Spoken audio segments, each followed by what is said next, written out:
मां हूं, धरती मां। देवताओं और योद्धाओं में घमासान युद्ध हुआ। इस बार दानवों की बड़ी करारी हार हुई। इंद्रदेव ने बड़ी कुशलता से अपनी सेना का संचालन किया, परंतु मुझसे पूछो तो दानवों की पराजय के दो मुख्य कारण थे। एक तो ये कि उनमें फूट पड़ गई थी, और दूसरा ये कि उन्होंने अपने गुरु शुक्राचार्य का कहना नहीं माना। गुरु का आदेश नकारने का फल दानवों को मिलकर रहा, मगर इंद्रदेव इस भूल में पड़ गए थे कि उन्होंने ये युद्ध अपनी वीरता और कौशल से जीता है। उनका अहंकार जाग उठा। अहंकार विवेक का सबसे बड़ा दुश्मन है। अहंकारी अपनी शक्ति के बारे में भ्रम में पड़ जाता है, जिसका परिणाम कभी अच्छा नहीं होता। मुझे विश्वास है कि इंद्रदेव का यह अहंकार केवल मुझे नहीं, स्वयं भगवान विष्णु को भी अच्छा नहीं लगेगा।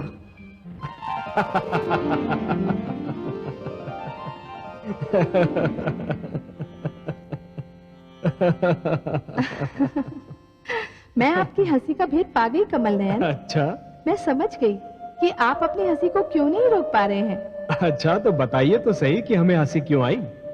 देवराज इंद्र ने अपने ही मुख से अपने आप को महान कहा, इसलिए। आप ठीक समझी महादेवी। अपने ही मुख से अपने आप को केवल वही लोग महान कहते हैं जिन्हें यह भय होता है कि कदाचित कोई और उन्हें महान नहीं कहेगा। ये तो आत्मविश्वास की कमी का प्रतीक है देवी। सत्य तो ये है कि मुझे भी देवराज इंद्र का ये अभिमान अच्छा नहीं लगा। देवी, अभिमान और घमंड स्वयं से छल करने का दूसरा नाम है। अब सांझ समय शरीर की छाया लंबी हो जाती है।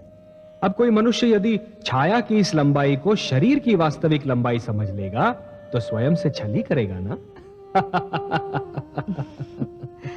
हे नाथ, मुझे तो लगता है कि देवराज इंद्र अपनी सफलता पर फूले नहीं समा रहे हैं। देवी, सफलता और समृद्धि को प्राप्त कर लेना उतना कठिन नहीं होता जितना कि उन्हें पचा लेना। अब मान लीजिए कि एक गागर में जल आधा भरा है और दूसरी गागर में जल पूरा भरा है। जिस गागर में जल आधा भरा है वो तो शीघ्र ही लुढ़क जाएगी ना। इसी प्रकार जिनके व्यक्तित्व में हल्कापन होता है वो थोड़ी सी सफलता से भी बहुत अधिक प्रसन्न हो जाते हैं। भारी भरकम व्यक्तित्व वाले लोग सफलता पर ध्यान नहीं देते। वो तो इस पर ध्यान केंद्रित करते हैं कि कहीं सफलता उनका ध्यान अपने लक्ष्य से हटा न दे। सफलता उन्हें अधिक सतर्क बना देती है देवी। पर हे सर्वज्ञाता, क्या विजयश्री ऐसी अप्सरा नहीं जिसे देखकर किसी का भी ध्यान टूट सकता है? नहीं महादेवी, विजयश्री की अप्सरा उनका ध्यान भंग नहीं करा पाती जिनके विवेक के नेत्र खुले रहते हैं, जो विजय के आगे के संकट पर अपनी दृष्टि जमाए रहते हैं। हे कमल नयन, देवराज इंद्र ने कालकेतु जैसे शूरवीर को पराजित किया है। अब इससे बड़ा संकट और क्या हो सकता है? देवी, कालकेतु एक महत्वाकांक्षी और सत्ता का लोभी दानव है। महत्वाकांक्षी और सत्ता का लोभी व्यक्ति बाहर से दिखने में जितना शक्तिशाली होता है, भीतर से उतना ही दुर्बल होता है। और यह तो स्वयं देवराज इंद्र जानते हैं। ऐसे व्यक्ति को पराजित करना कोई कठिन कार्य नहीं होता। परंतु आश्चर्य तो यह है कि विजय के हर्ष में स्वयं देवराज इंद्र गुरु शुक्राचार्य को भूल गए। गुरु शुक्राचार्य, देवेंद्र को यह ज्ञान है कि गुरु शुक्राचार्य एक ऐसे प्रश्न चिन्ह के समान है जो चिंताजनक तो होता ही है, परंतु उसका उत्तर जानना बहुत कठिन होता है। गुरु शुक्राचार्य? हां महादेवी, इस समय मेरा ध्यान केवल उन्हीं पर है। उनकी सोच किसी भी समय एक बहुत बड़ा संकट खड़ा कर सकती है। किंतु वो क्या सोच रहे हैं स्वामी? महादेवी, जिस प्रकार एक धनी जिसका धन चोरी हो जाता है वो अपने धन को सबसे छुपाता फिरता है, उसी प्रकार एक चोट खाया हुआ विद्वान अपनी सोच को सबसे छुपाने का प्रयत्न करता है। गुरु शुक्राचार्य किसी को यह नहीं बताना चाहते कि वो क्या सोच रहे हैं, परंतु वो जो भी सोच रहे हैं वो देवताओं के लिए घातक सिद्ध हो सकता है। तब तो फिर आप ही को देवताओं को आश्रय देना होगा स्वामी। नहीं महादेवी, ऐसी परिस्थिति तो उत्पन्न ही नहीं होनी चाहिए जब किसी को किसी और को आश्रय देना पड़े। अब मैं क्या करूंगा, यह तो इस पर निर्भर है कि गुरु शुक्राचार्य का अगला पग किस ओर उठता है।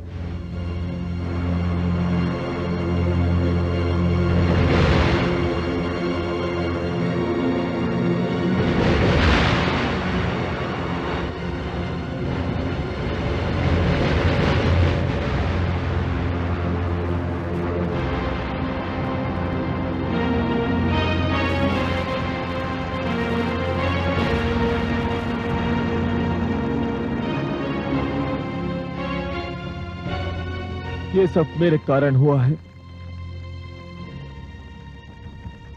मैं ही हूं इस महाविनाश का कारण। मुझे जीवित रहने का कोई अधिकार नहीं, कोई अधिकार नहीं।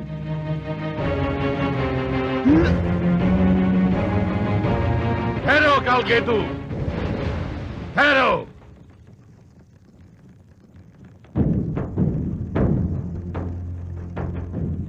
प्रणाम गुरुवर। ये तुम दूसरी मूर्खता करोगे।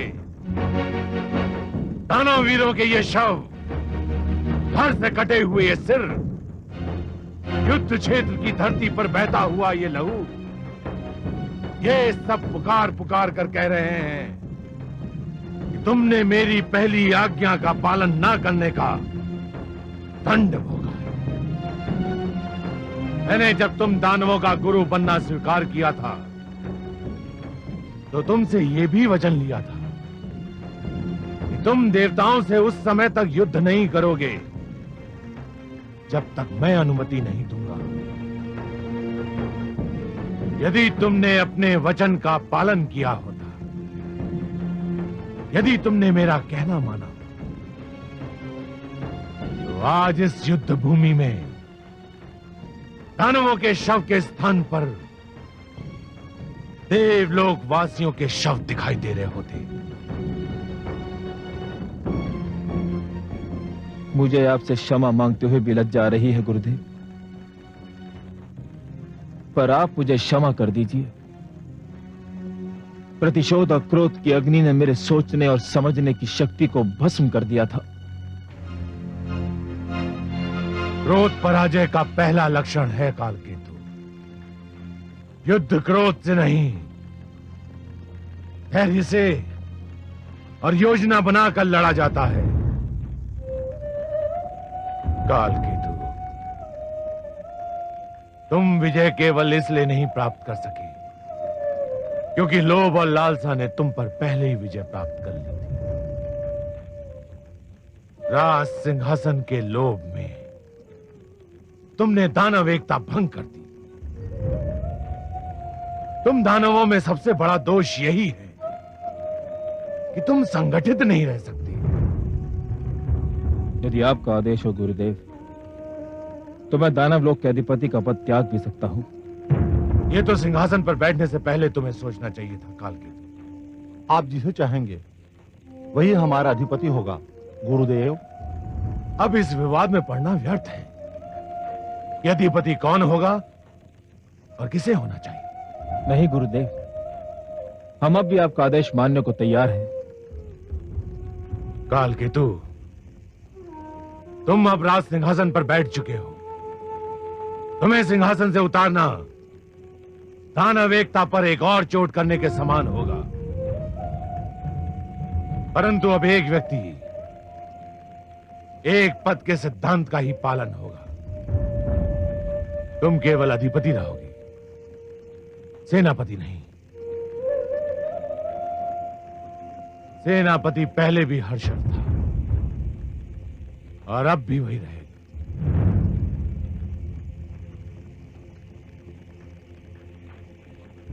जो आज्ञा गुरुदेव। परंतु गुरुदेव, हम परास्त हुए हैं, अपमानित हुए हैं। आपके निर्देशन के बिना हमारा खोया हुआ मान और टूटा हुआ साहस वापस नहीं लौट सकता। आप हमारा मार्गदर्शन कीजिए गुरुदेव। हम एक बार फिर सिर उठाकर जीना चाहते हैं। हम देवताओं को परास्त करना चाहते हैं गुरुदेव। ये तभी संभव है जब मुझे संजीवनी मंत्र प्राप्त हो जाए।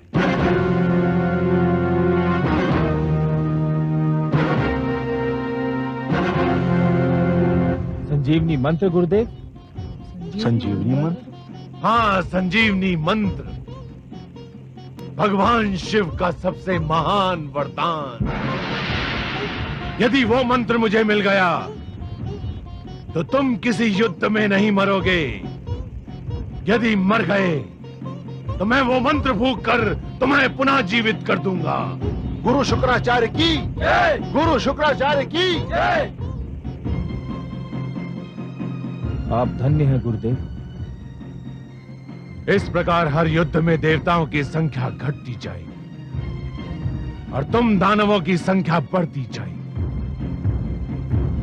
एक दिन ऐसा आएगा, देवता इतने कम रह जाएंगे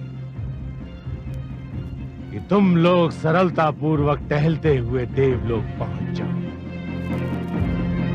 देवलोक पर हमारी पताका फहराएगी। बचे कुचे देवता ही नहीं, स्वयं भगवान विष्णु भी देखते रह जाएंगे।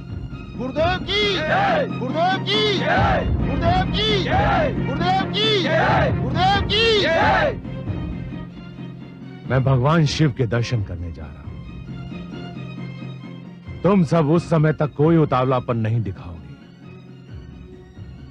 जब तक मैं लौट ना आऊं। जो आज्ञा गुरुदेव।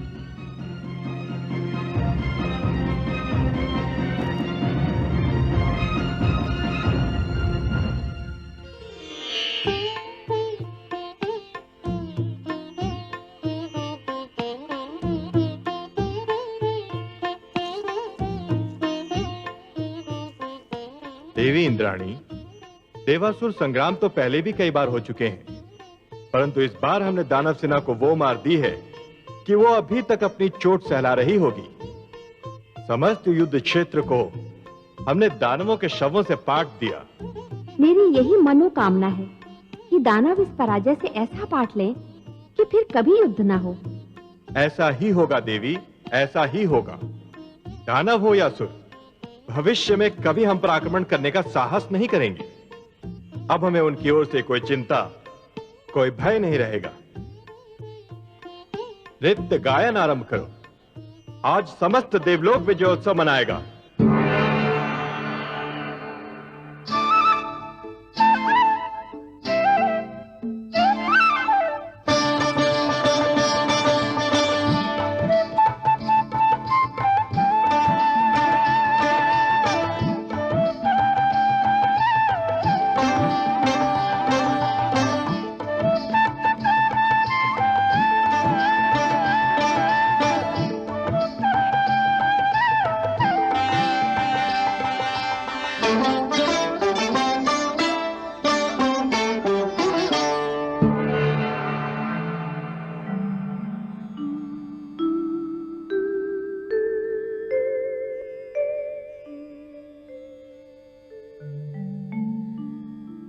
हे नाथ, मैं आपकी सुंदर मुस्कान के हर रंग से परिचित हूँ।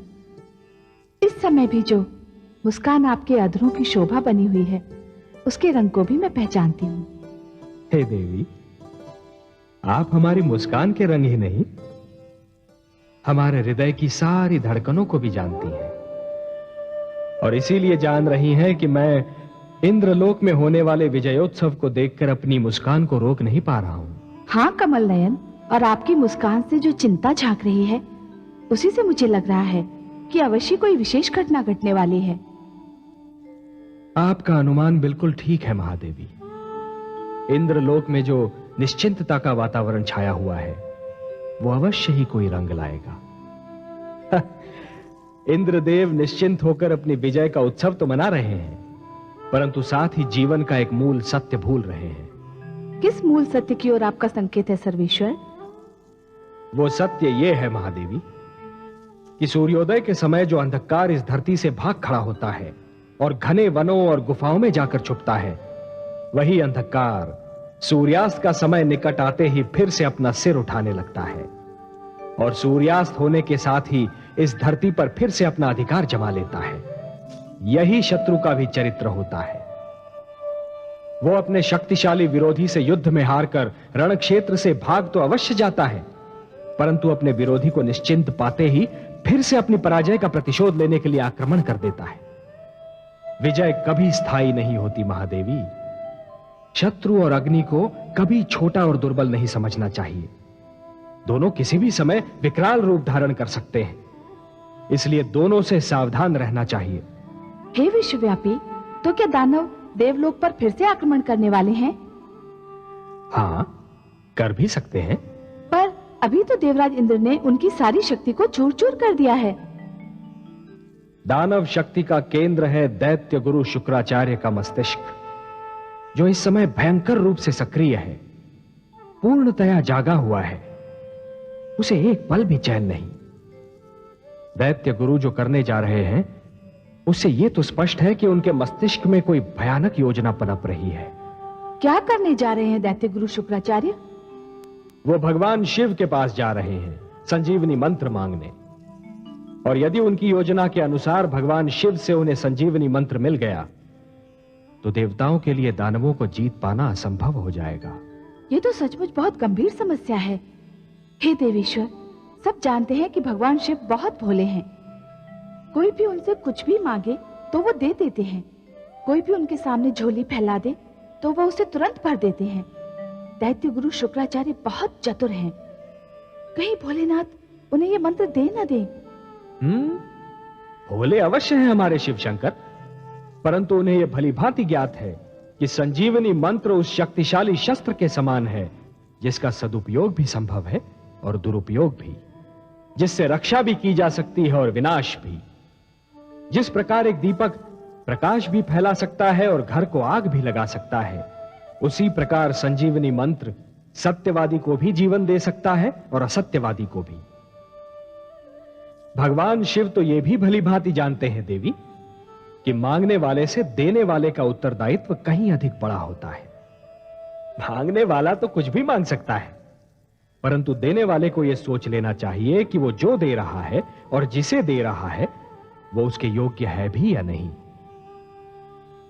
यदि दैत्य गुरु शुक्राचार्य के लोक कल्याण का अर्थ केवल दानव कल्याण है, तब तो यह एक बहुत बड़े अनर्थ का सूचक है देवी। स्वामी, भगवान शिव ये निर्णय कैसे करेंगे कि दैत्य गुरु शुक्राचार्य संजीवनी मंत्र के योग्य हैं या नहीं? ये तो भगवान शिव का अधिकार है, उनका क्षेत्र है, इसे उन्हीं पर छोड़ दीजिए देवी। हाँ, हमारे भगवान शिव शंकर भोले अवश्य हैं, पर उतने ही बड़े पारखी भी। यदि वो चाहें तो किसी को भी परख लेना उनके लिए एकदम सरल कार्य है। फिर भी क्या ये उचित नहीं होगा कि देवराज इंद्र को दैत्य गुरु की योजना से अवगत करा दिया जाए? कहीं ऐसा ना हो जाए कि देवराज इंद्र विजय उत्सव मनाते रहें और दैत्य गुरु अपने उद्देश्य में सफल हो जाएं। यही तो हमारी भी चिंता है देवी। देवराज इंद्र की निश्चिंतता हमें चिंतित कर रही है। विजय ने उन्हें नीति के मार्ग से हटा दिया है। उनका तो यह कार्य था कि अपने गुप्तचर भेजकर अपने शत्रु की गतिविधियों से सतर्क रहते। आपने उचित परामर्श दिया है देवी, हम देवेंद्र को सूचित करेंगे। जय विजय। आज्ञा सर्वेश्वर। तुम दोनों इंद्रलोक जाओ और देवेंद्र को सूचना दो कि दैत्य गुरु शुक्राचार्य भगवान शिव शंकर से संजीवनी मंत्र मांगने जा रहे हैं, और यदि यह मंत्र उन्हें मिला तो देवलोक पर संकट आ सकता है। उनसे कहो कि इस समस्या का तुरंत समाधान ढूंढें। जो आज्ञा देवेश्वर।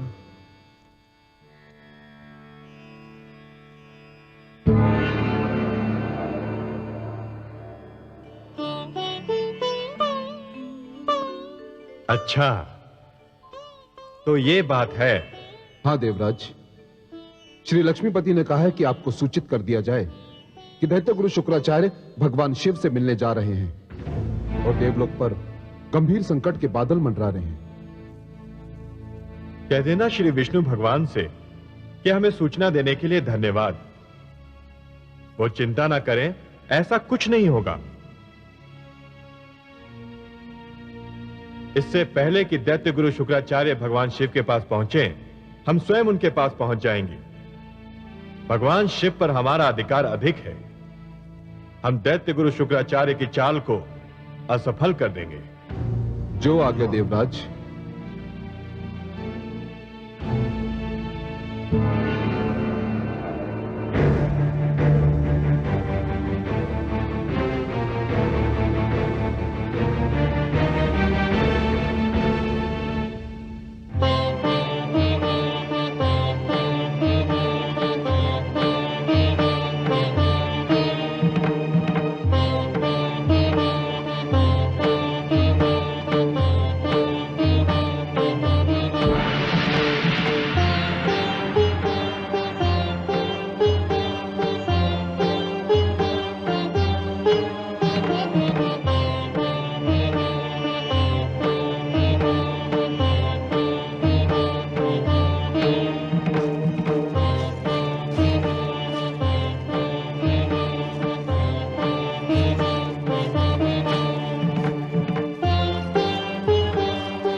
दैत्य गुरु शुक्राचार्य आप?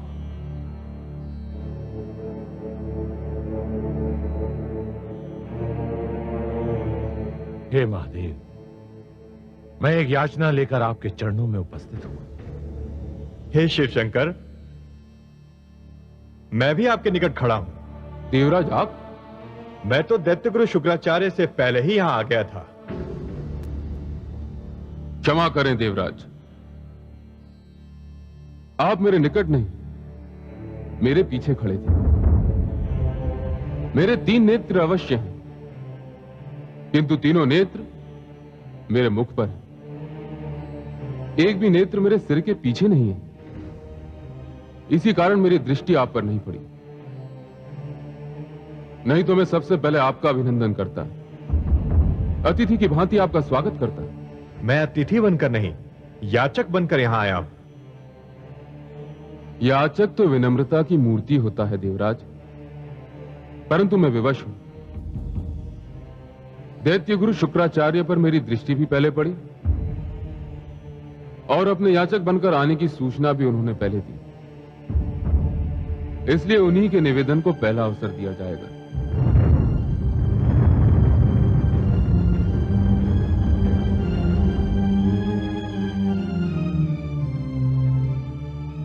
अपनी इच्छा व्यक्त कीजिए दैत्य गुरु शुक्राचार्य। हे महादेव, मैं आपसे कुछ मांगने आया हूं। तो कहिए ना, संकोच क्यों कर रहे हैं?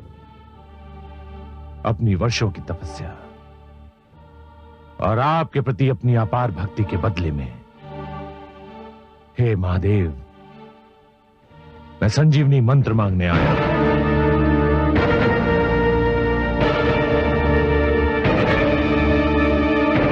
हे शिव शंकर, यही मंत्र तो मैं भी मांगने आया हूं आपसे।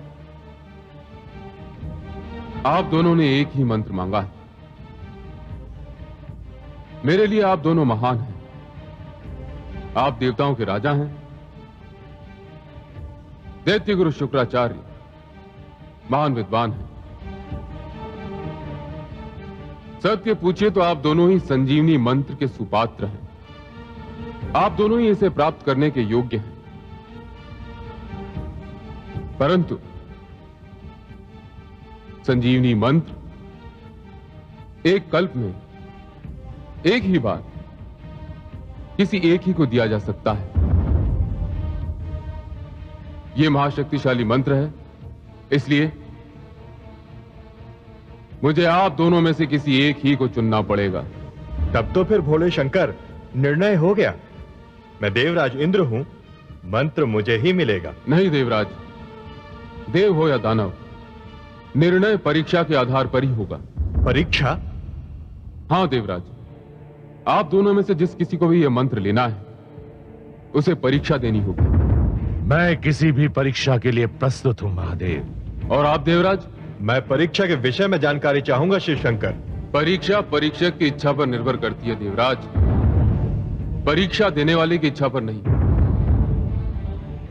परीक्षा क्या होगी, कैसी होगी, इसका निर्णय तो केवल परीक्षक करता है। फिर भी आपने जानकारी चाही है तो जान लें।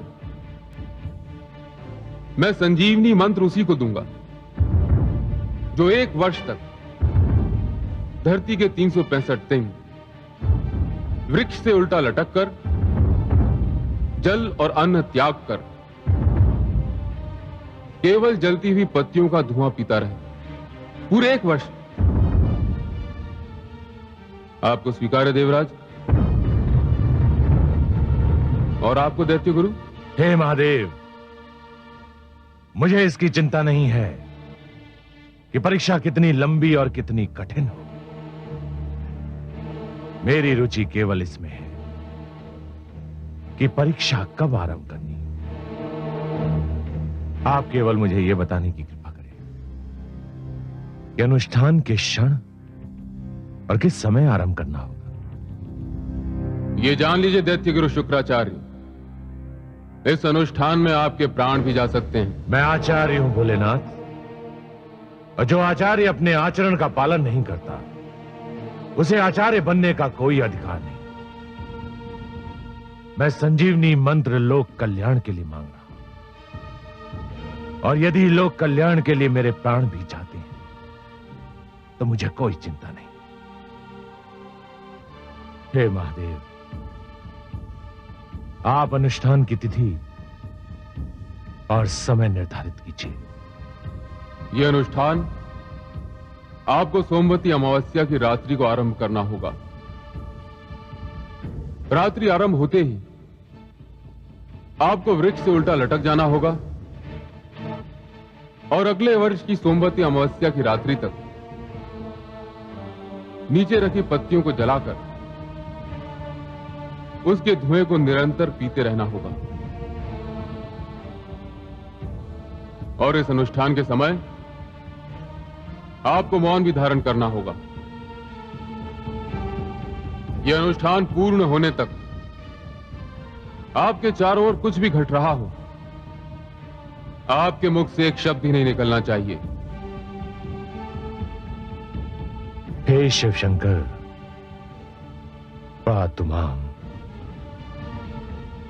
आज्ञा दे महादेव।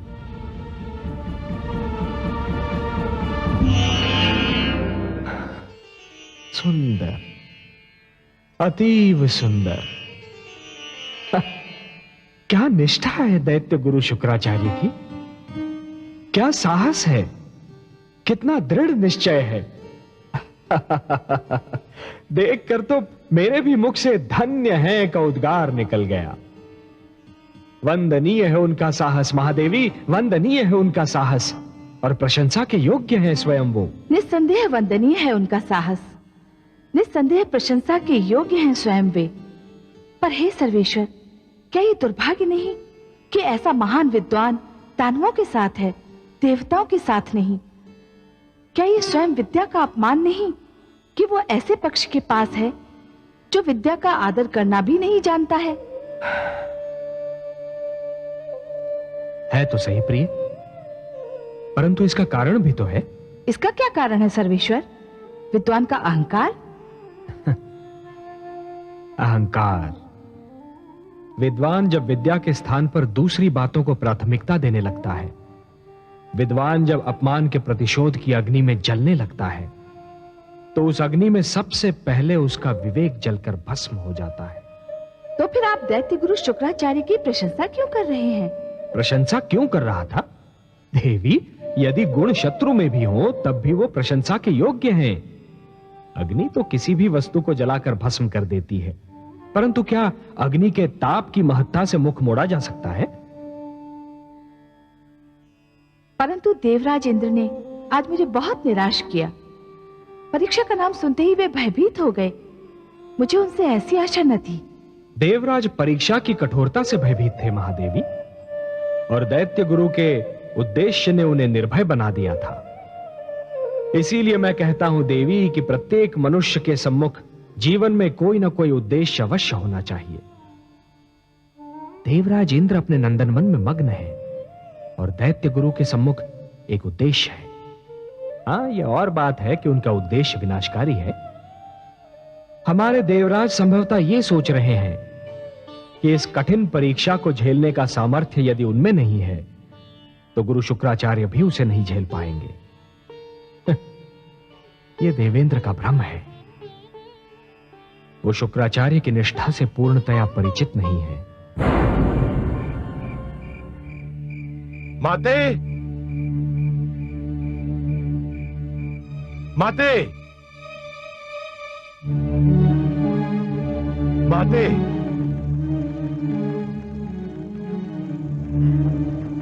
पुत्र, आयुष्मान भव पुत्र। मैं आपका आशीर्वाद लेने आया हूं माते। मेरा आशीर्वाद तो जन्म से ही तुम्हारे साथ है पुत्र। मेरे आशीर्वाद के तुम ही प्रथम और अंतिम अधिकारी हो।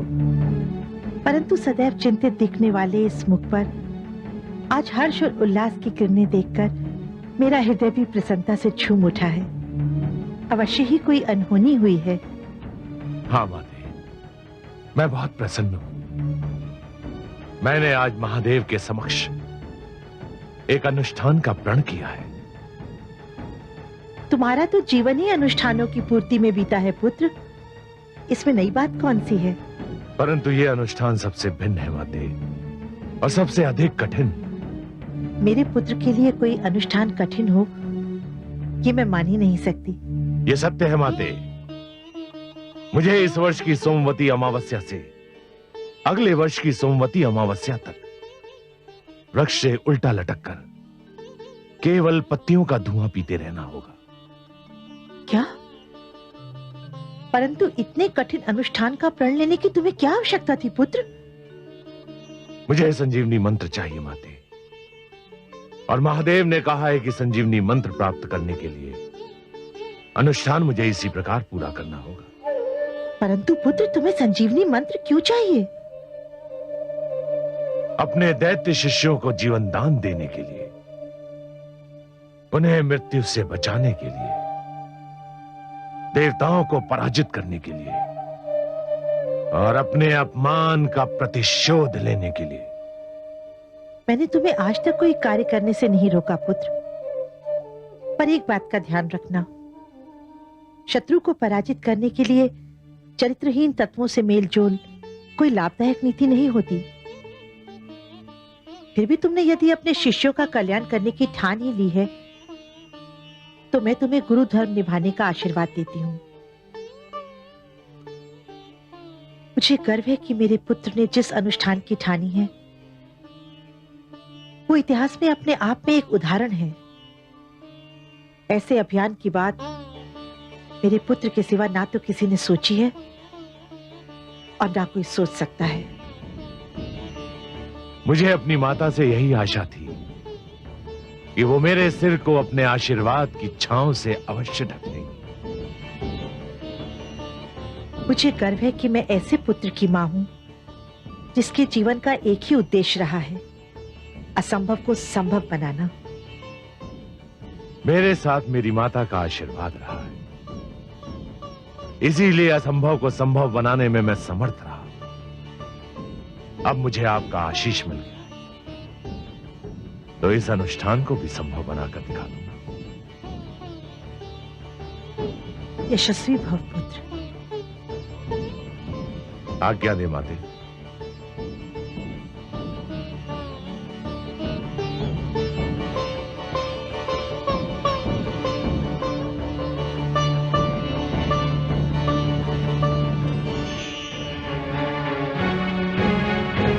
दानव वीरों, हमारे परम पूज्य गुरु शुक्राचार्य ने केवल हमारे लिए एक अत्यंत कठिन अनुष्ठान का निर्णय कर लिया है।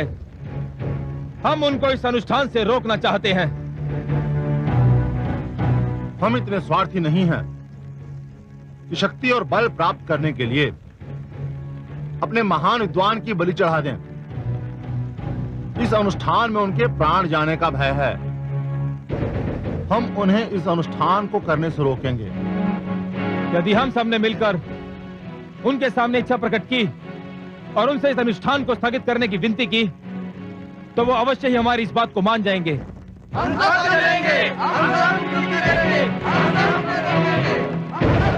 शची, देवी शची, शची, कहाँ हैं आप?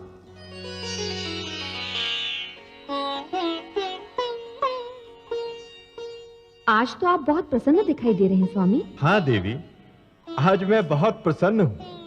शत्रु जब अपने कंधों पर ऐसा बोझ उठा ले जो उसकी कमर तोड़ सकता हो, तो प्रसन्न होना स्वाभाविक है। आपका संकेत गुरु शुक्राचार्य की ओर है? हाँ, मेरा संकेत उन्हीं की ओर है। गुरु शुक्राचार्य ने हमसे शत्रुता की धुन में एक ऐसी तपस्या स्वीकार कर ली है जो एक वर्ष तो क्या, एक सप्ताह में ही उनके प्राण लेकर छोड़ेगी। आप तो जानती हैं, यदि हमारे और दैत्यों के बीच से गुरु शुक्राचार्य निकल जाए तो हम दैत्यों को चुटकियों में मसल कर रख सकते हैं। और यदि गुरु शुक्राचार्य अपने इस अनुष्ठान में सफल हो गए तो? देवी, पूरे एक वर्ष तक वृक्ष से उल्टा लटक कर केवल धुआं पीना किसी प्राणी के लिए संभव नहीं। मुझे तो यह लगता है कि भगवान शिव ने इस तपस्या का सुझाव इसलिए दिया है कि वो गुरु शुक्राचार्य को संजीवनी मंत्र देना नहीं चाहते। गुरु शुक्राचार्य इस तपस्या के भेंट चढ़ जाएंगे और संजीवनी मंत्र भगवान शिव के पास ही रहेगा। गंधर्वराज चित्ररथ, मलय केतु, आज्ञा देवराज। तुम दोनों शीघ्र वहां पहुंचो जहां दैत्य गुरु शुक्राचार्य ने अपना अनुष्ठान आरंभ करने का निर्णय किया है, और जैसे ही उनकी तपस्या भंग हो या उनके प्राण जाए, वैसे ही आकर हमें सूचित करो। जो आज्ञा देवराज।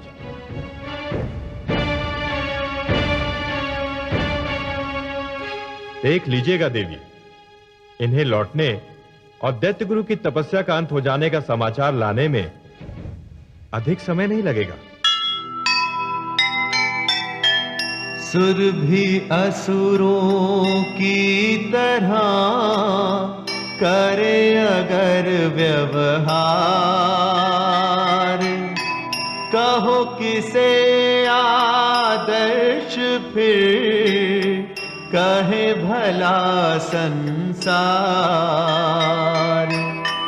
जो आकर आवेश में अपना पाखो